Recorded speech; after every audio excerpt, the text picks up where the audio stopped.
Everyone, आज चाहिँ मैले आफै सेल्फ मासु बनाउन थाल्दैछु। सो आज चाहिँ मासु बनाउने प्र्याक्टिसको लागि लेट्स गो। ग्यास चाहिँ मिडियममा छ अनि यहाँ चाहिँ मैले फ्राई गर्नमा राखेको छु र पानी पनि निक्लियो, भटभट गरेर ग्यास चाहिँ रेडी भइसक्यो। पिरो पिरो मसला पनि बन्यो। यहाँ चाहिँ अलिकति सोप छ अनि यहाँ चाहिँ यो चाहिँ हो मुला, हाम्रो बारीमा फलेको सोप सबै, अनि यो चाहिँ हो मसला। यो चाहिँ अहिले फ्राई भएर यतिको रातो रातो भएको छ। यहाँ चाहिँ अलिअलि भुटभाट गरेर चाहिँ यहाँ सुप बनाउने हो, के अरे चिकन सुप। अलिअलि जिरा पुराको पियाज पनि राखेँ।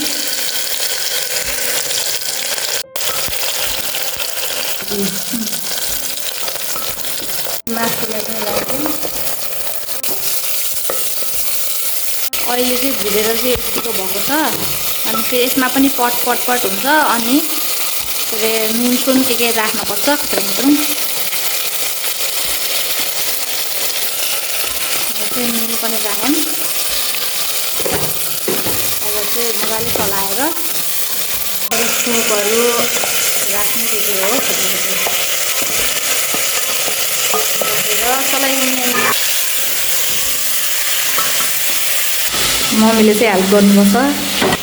अब यहाँ चाहिँ मैले ग्रेभीको लागि फेरि प्याज काट्नुपर्ने हुन्छ अनि मैले काट्छु। अब चाहिँ मिट मसलालाई राखिदिने, बोइली मसला, मिट मसला क्राम भएको छ। अहिले चाहिँ यो चाहिँ सुप बनाउने भनिसकेको मैले।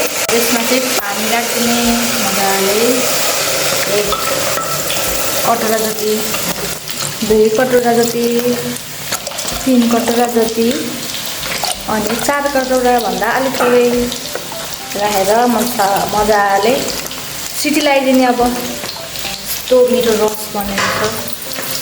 अब मिठो त अब पछि मिठो हुन्छ, हेर्दाखेरि पनि राम्रो देख्छ। अनि सिटी लगाइदिनेमा राखिदिने। यो चाहिँ हामीले ग्रेभी बनाउनु पर्छ। अब यो प्याज भयो नि, यसो त पुरै यस्तो भइसक्यो रहेछ। अब यसको चाहिँ भित्र जरा हुन्छ, यस्ता भित्र चाहिँ फेरि प्याज पनि काटिसकेँ धेरै।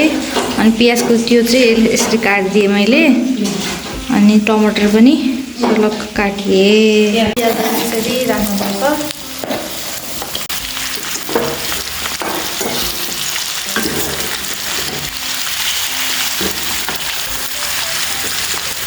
धनिया पनि मैले काटिसकेँ, सिटी लगाइसक्यो। अब फेरि 1 सिटी लाउन बाँकी छ। अनि यहाँ चाहिँ सबै भइसक्यो, सबै रेडी। अब धनिया मात्र हाल्न बाँकी छ।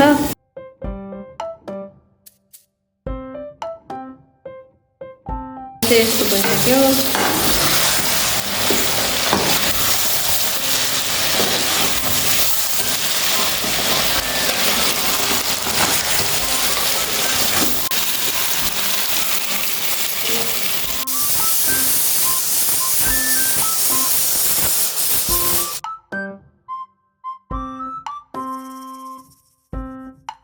चाहिँ काट्दै हुनुहुन्छ सलादको लागि।